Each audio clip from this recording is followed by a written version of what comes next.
Ha, karawan nga pala ni Edgar Martin Caid ngayon. Ito nga siya. Ito.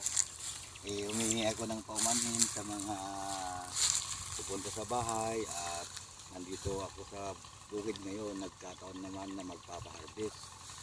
So, ipagpaliban muna natin kaya nagpapasalamat ako. Ito na yung blessing sa akin. Tamang-tama, April 15. Magpapaharvest ako ng tanim namin, mais. So, yan. So, kararating lang namin, galing kami ng Pangasinan kasama ko yung mga pamilya ko. Ay, napagod din ako sa pagdadrive kaya upo lang ako rin muna pagkain dito. Kinuhanan ako ng upuan ng mga anak ko kaya ito. Magpa-relax-relax muna ako. Kaya happy birthday to me. Kaya sa mga bumabati, maraming salamat. At muli, binigyan ako ng pagkakataon ni Lord na isang taon. At sa mga darating pang mga taon, sana magbigyan pa ako ng lakas.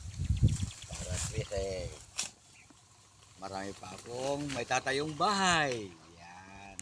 Sa mga Kalmado Boys, hintayin nyo lang yung go signal ko at maghahanda rin tayo pag mayawang Diyos. Kaya ito, nandito ako sa bukid ngayon, nagpapahinga. Pagod na pagod ako, alas 4 kami galing sa bahay. So, shout out sa inyong lahat, sa mga taga pang Mindanao, sa mga utol ko dyan sa Saudi, sa mga kamag-anak ko. So, shout out sa inyong lahat, sa mga kaibigan ko, mga FB friends. So, ito si Papa Ed, muli nagpapasalamat sa pagbati nyo.